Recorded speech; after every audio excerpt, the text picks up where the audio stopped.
Hello traders, welcome to our weekend analysis for October 20th. So it's just getting to a weekend recap of what had happened this week and what is about to happen in the future for next week. So this week, first of all, let's pull up our calendar. So this week, as you can see, we didn't really have any important US data aside from Janet Yellen speaking here on Friday and Yellen speaking on last Sunday. However, this week the biggest winner is US dollar. Now, the reason, of course, when you don't have much fundamental data, then what's driving currency is a geopolitical sentiment. So dollar was benefited mostly due to other weakness from other currencies. So we have a lot of events happening over other nations that had weakened other currencies. And of course, that had helped US dollar tremendously. Now, second thing, of course, from geopolitical situation, we did have a budget plan that was passed in the Senate. Now, why is it important? Because the budget plan, first of all, was drawn by Donald Trump and the Republicans. So the significant part is that finally we have something that get to pass in the Senate. And if you have been follow the news, you'll know that a Republican Party, although had a huge control over the parliament, over the Congress, they couldn't really able to produce too much result or too much policies in 2017. So regardless of the total control over the Congress and total control in the president, the party cannot seem to be having a unison effect. So this is a very big milestone. And second thing is that because of this event, now the market has anticipated the next big thing will be the tax cut plan, which had already been drawn by the president himself. So that means if that tax cut plan is going to the Congress in the following weeks, then there has a higher chance to get passed. And of course, that will be very pro-business. That will be very good for the market. So that's why we have a very strong equity market for this week. It's not only happened in the currency. You see Dow Jones hitting 23,000 points.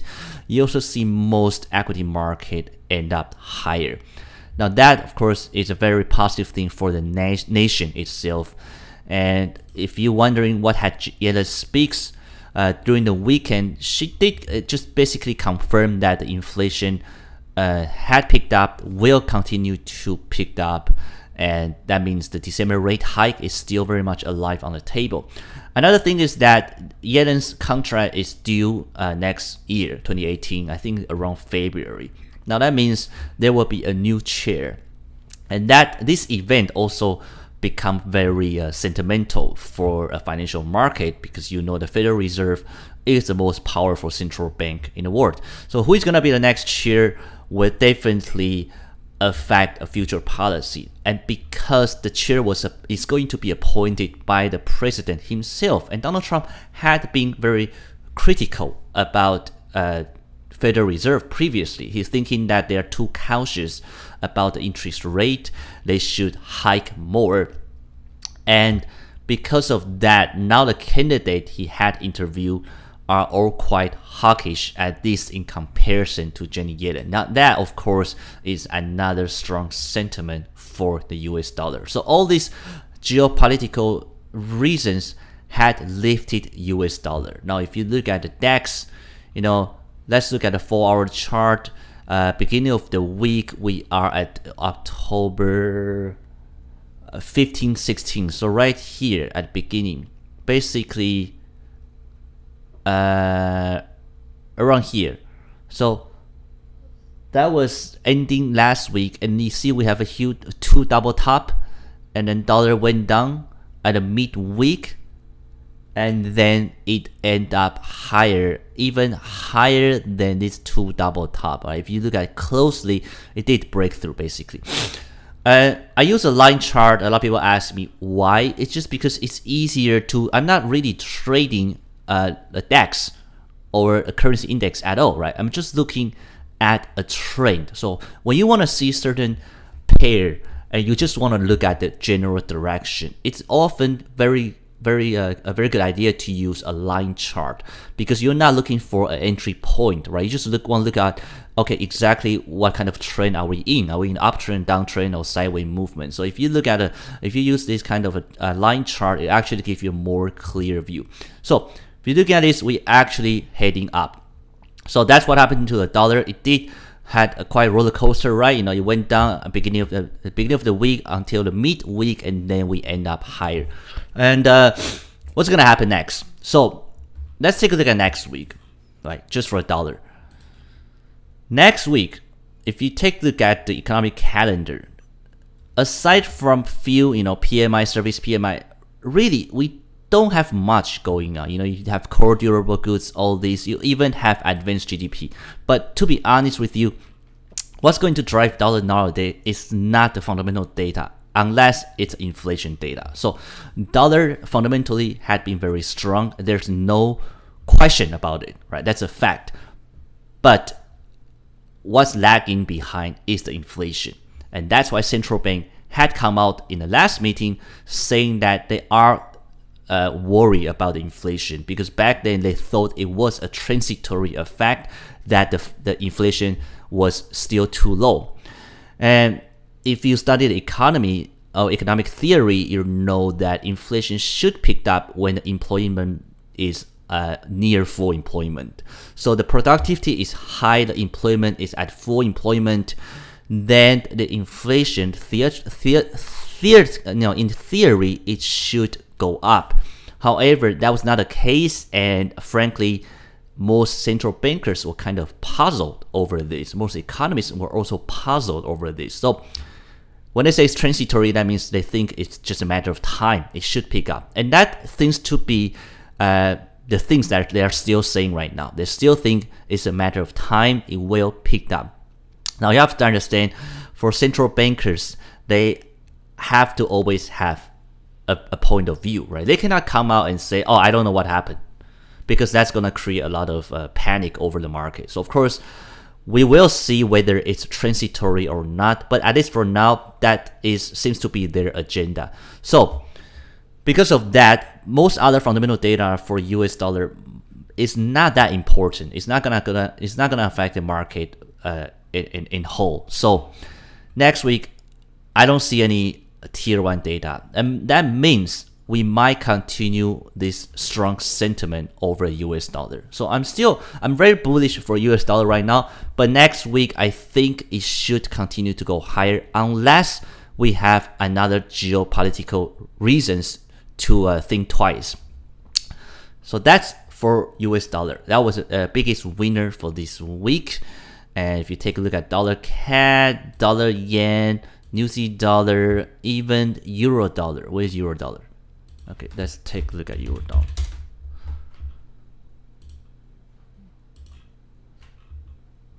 dollar. Still loading.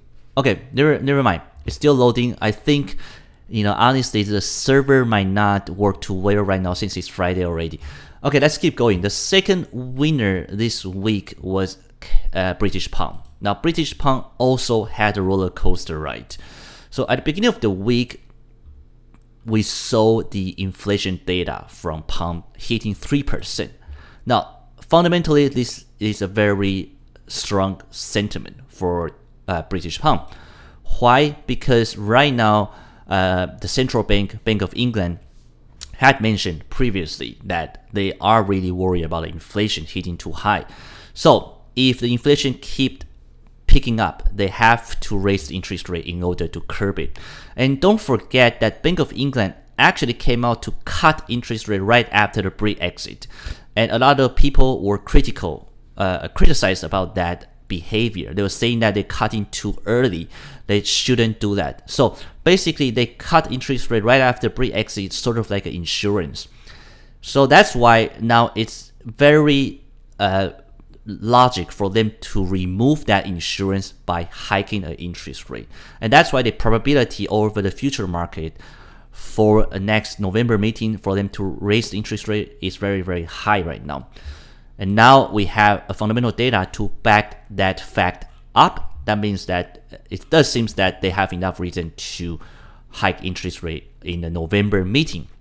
However, what's driving British pound right now, aside from inflation, is the geopolitical tension. So again, you might hear me saying this over and over again, but that's just the fact. What's driving the whole financial market nowadays is really the geopolitical events. It's not so much about the fundamental side of the economy.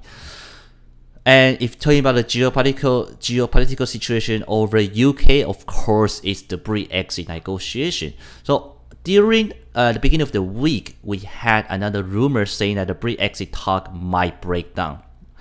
That, of course, had really diminished and pressured British pound. So if you look at the beginning of the week, it's really a sideways movement. Now this red candle actually came right after the high inflation. So you can tell that most fundamental data were highly disregarded due to the Brexit talk. Now at the end of the week, things start to get better, and we actually had a better outcome from the Brexit negotiation. But I will caution you that if you want to trade a geopolitical sentiment, just to know it's very, very volatile.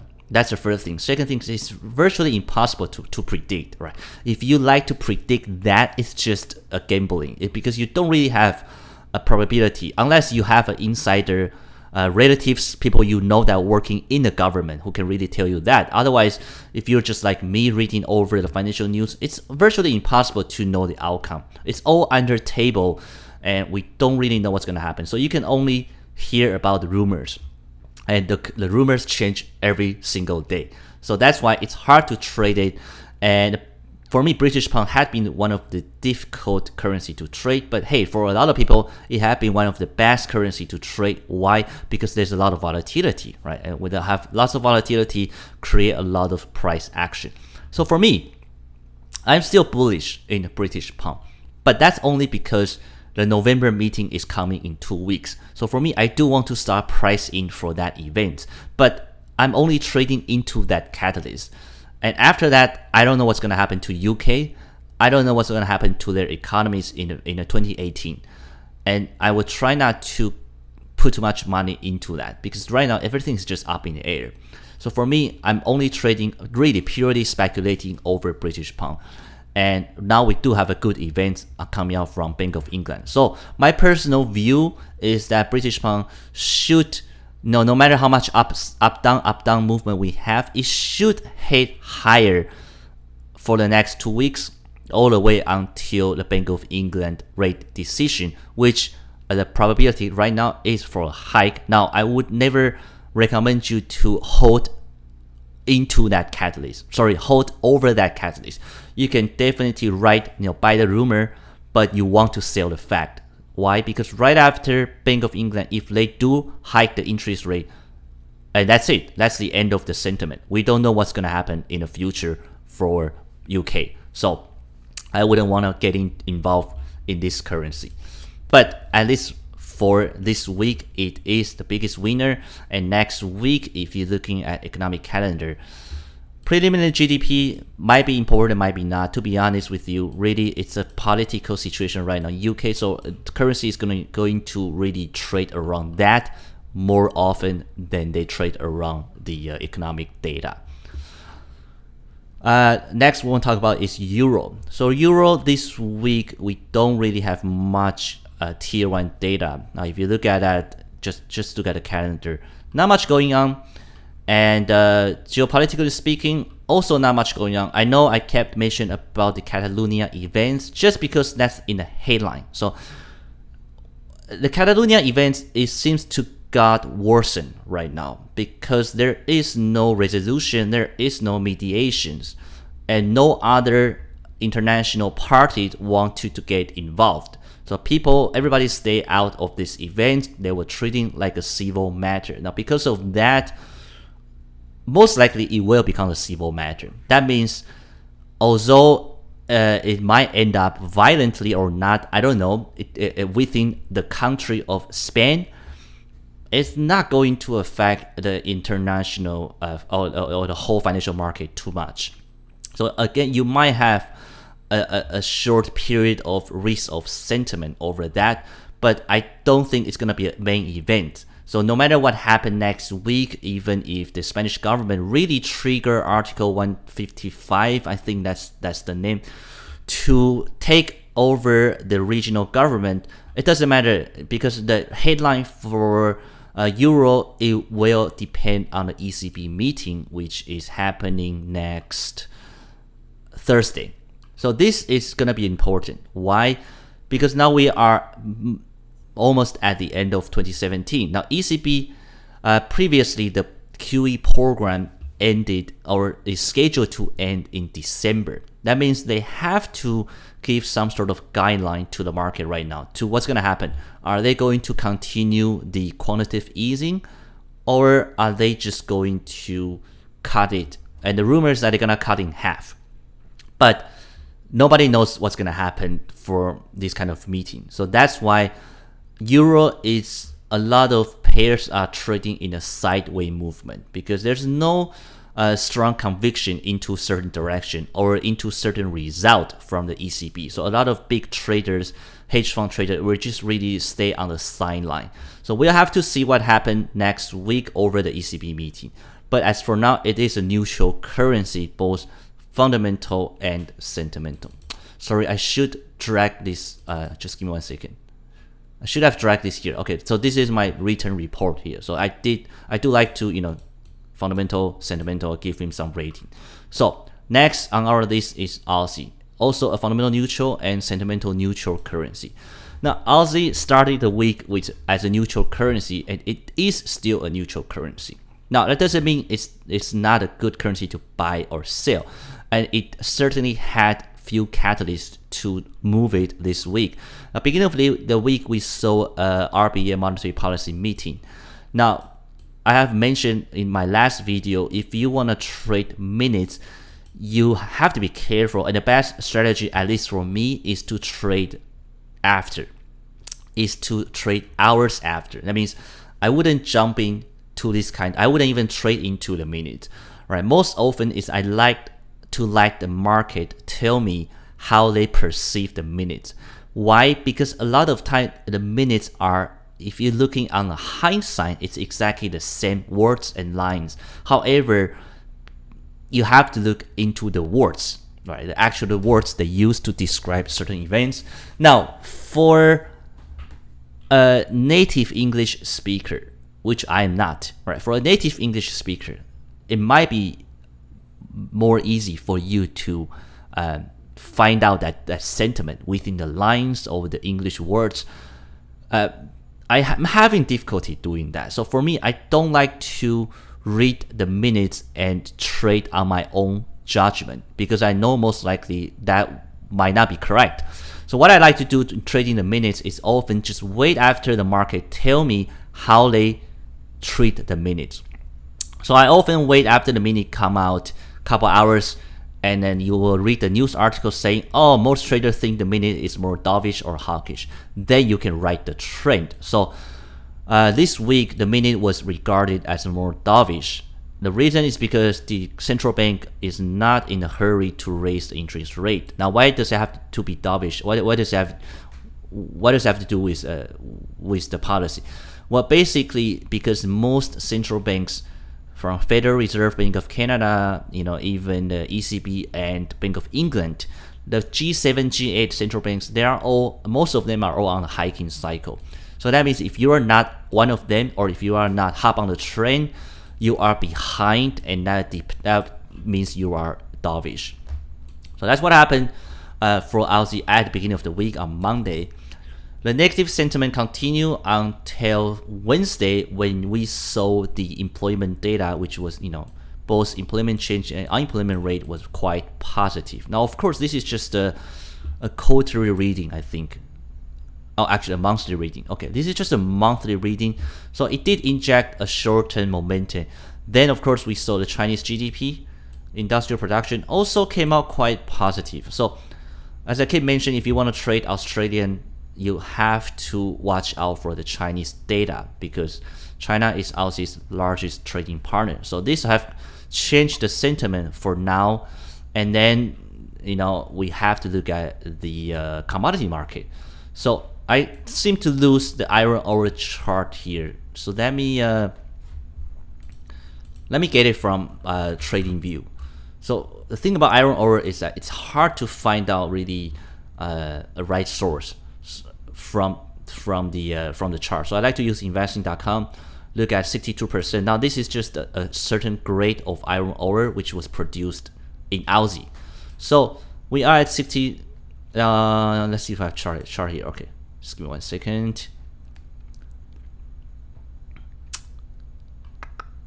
So we are at really not much going on, to be honest. This is November, and now I wouldn't say it's a huge movement, but if you look at I just closed my chart. If you look at copper,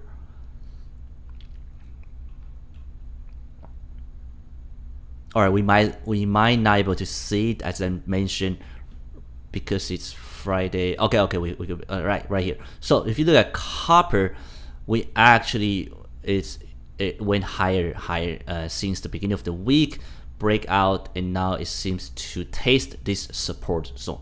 So this of course is the supporting factor for Aussie.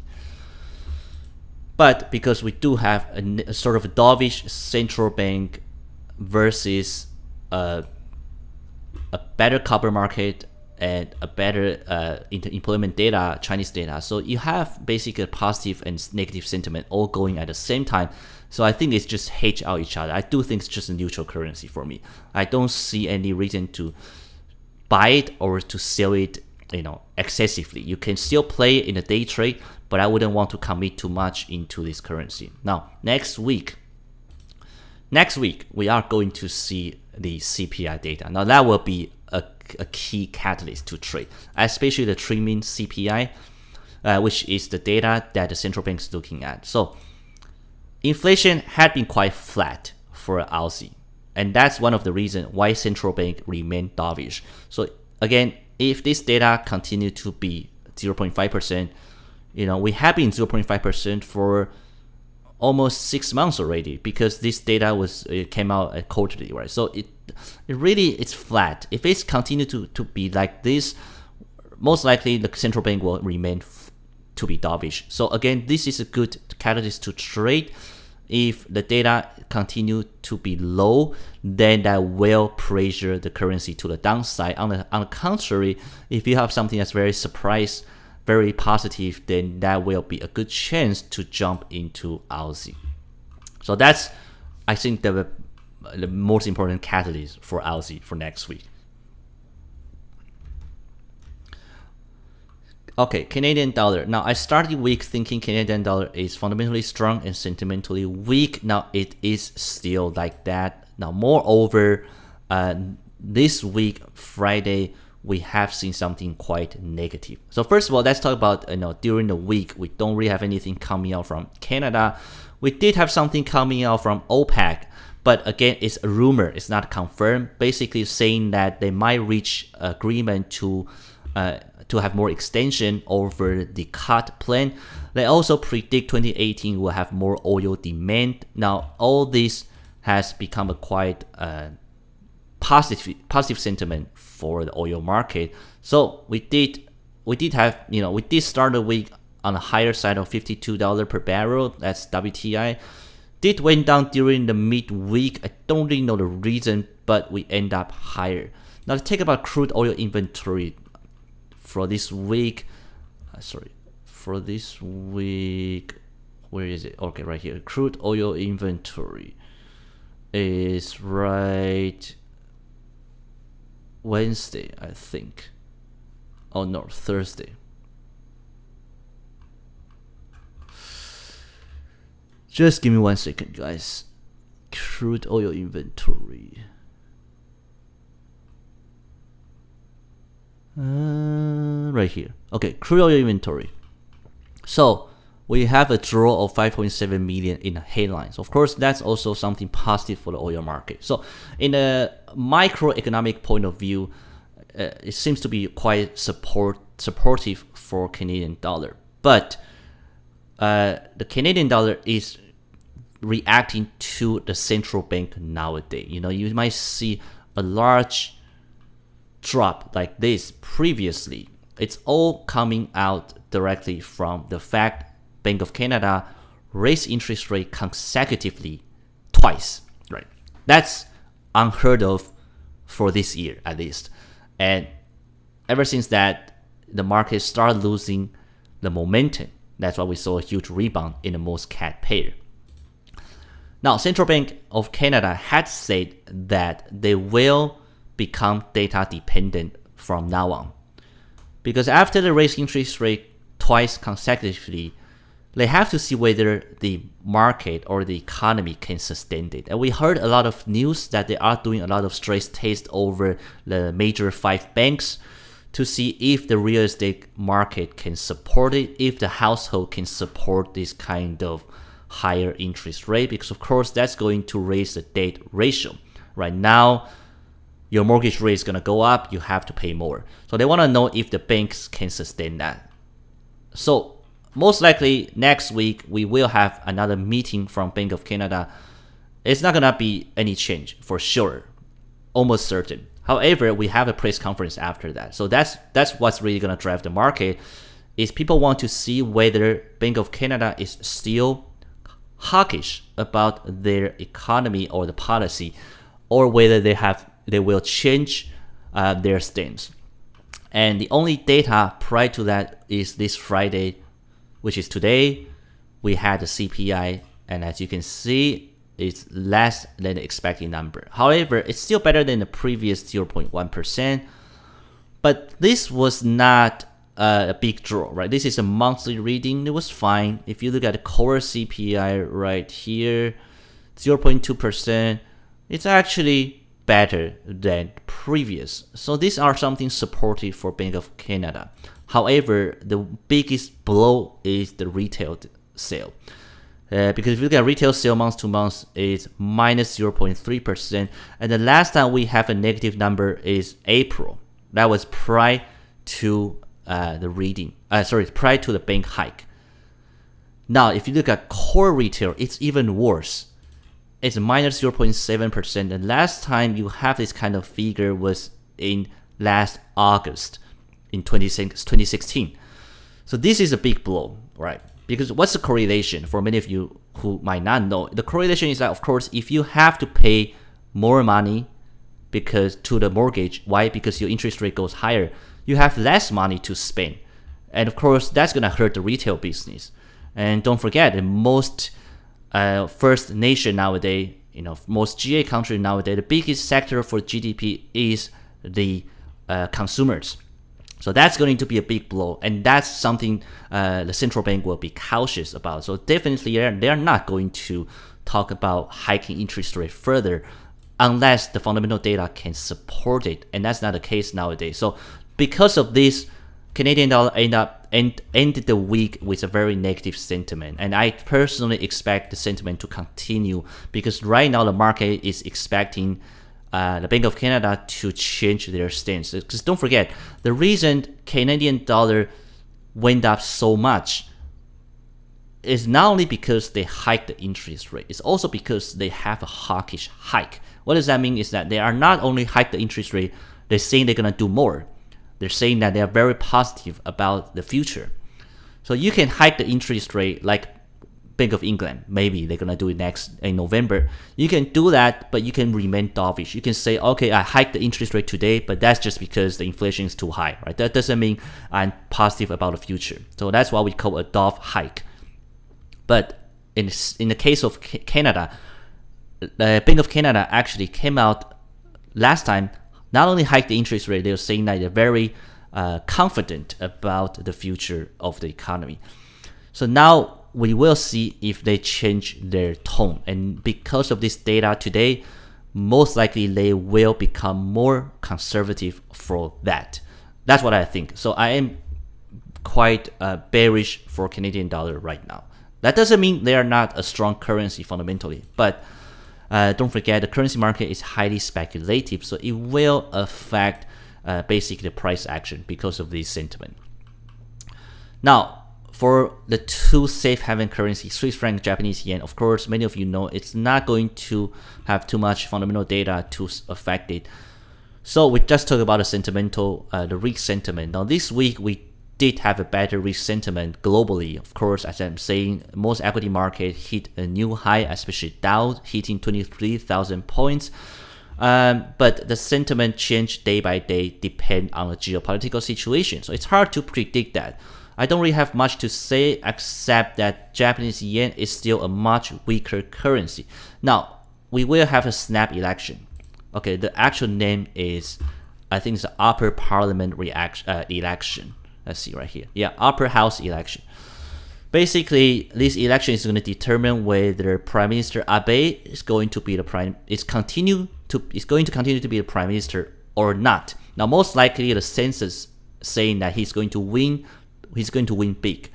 But don't forget, nowadays census are not that accurate, because what happened in June, remember in UK, the Prime Minister May also did the exactly same thing out of the exactly same strategy, but that was a big mistake. She lost, and although she's still the Prime Minister now, but that election completely weakened her position.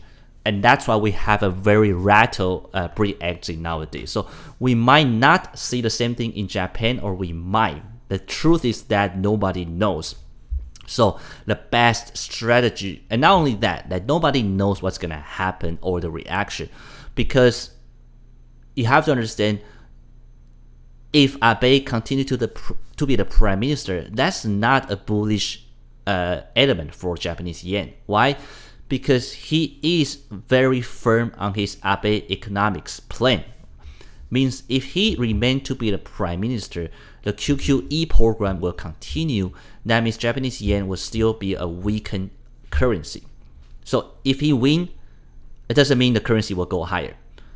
On the contrary, if he loses, first of all, that's a big uncertainty for the political reason in Japan. What's going to happen?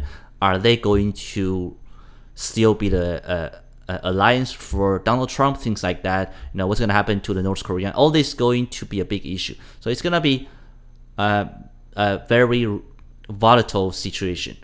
Second thing is, but if he's no longer the Prime Minister, does that mean we might have less QQE? Does that mean we might have more tapering into the program? Does that mean Japanese yen will actually become more, have more strength due to the fundamental reason? See, you have a quite complicated possible reaction. So what does that mean for me? Well, very simple. I'm just going to stay out of it, right? So for me, if I don't have a strong conviction in terms of the outcome, for me, if my probability for a trade is less than 50%, then it's just a gambling, right? You only have half. So for me, that's not a good trade. It's not even a good currency to be in. So for me, my strategy is I try to keep everything very simple. If that's the case, I try to be out of it. Now finally, we come to our biggest loser for the week is New Zealand dollar. Now New Zealand dollar, as I mentioned before, it started the week with fundamental weakness and sentimental weakness. Now if you look at most New Zealand pair, it had been in a huge drop already, right? If you look at Aussie New Zealand, if you zoom out, New Zealand dollar is really losing big time versus other currency. Now, although it's still a highest interest rate currency, the reason, of course, as Kat mentioned, they have a very dovish central bank right now. Even if they had a new central banker last month, still a dovish central bank. The government downgraded their forecast for the future, in terms of GDP, in terms of the growth, in terms of the economy and things like that. Third is, a couple weeks ago, they had a national election, and the party that had been running the government lost. So that created a lot of volatility because the Conservative Party had long been regarded as a pro-business party, and they lost the spot, and that created a lot of uncertainty to whether who is going to be the leader for New Zealand. So that had been the negative sentiment. And then this week, a big surprise is that the Labour Party actually formed coalitions with another party. So right now, the new leader or leading party of New Zealand had changed, become a Labour Party. Now that's the big change, because last time, I think when Labour Party was in control was, I think, 10 years ago. Of course, Labour Party is less pro-business, and that's not a good thing for the financial market. On top of that, this is a big change, a big uncertainty, and as I kept mentioning, that the market do not like uncertainty. Investors do not like uncertainty. So of course, that's another more weakness and reasons to cause the New Zealand dollar to drop. So what's going to happen? I think it's going to continue, to be honest with you, because right now, New Zealand really don't have any fundamental data to turn around. And actually, if you look at this week, we did have a better than expected CPI, 0.5%. That's not bad, right, compared to before. 0.5, of course, April you have 1%, but 0.5 is not bad. It's better, certainly better than last time. However, it was highly or completely disregarded. And the reason is because right now, this geopolitical sentiment is the leading factor for New Zealand dollars, also for pretty much for all the currency and the financial market. So that's pretty much what had happened this week. And next week, of course, important data, CPI from Aussie is going to, this is going to be important catalyst. And you have Bank of Canada. Not forget about the rate and statement, right? Just pay attention to the press conference. This is gonna be more important. And you have the ECB. This is the biggest event, Super Thursday. That's what we call it, for euro dollar. Finally, you have advanced GDP. So again, my personal stance right now, still very bullish for US dollar. British pound, I'm bullish for now, just because the Bank of England. Neutral for euro, neutral for Aussie. However, these two are very tradable next week out of the catalyst. Canadian dollar should remain weak until next week. We'll see what happened to the press conference. And then finally, New Zealand dollar should continue to be one of the weakest currency for next week and many weeks to come, unless we have another new updates over the political situations. Okay, let's take a very quick recap. Hope you liked the video. Let me know if you have any question. Other than that, I'll see you next Monday. And please turn off your screen. Have a good weekend. Stay away from the market to clear your mind and just, have a life, basically. All right, see you very soon. Thanks for watching. Bye-bye.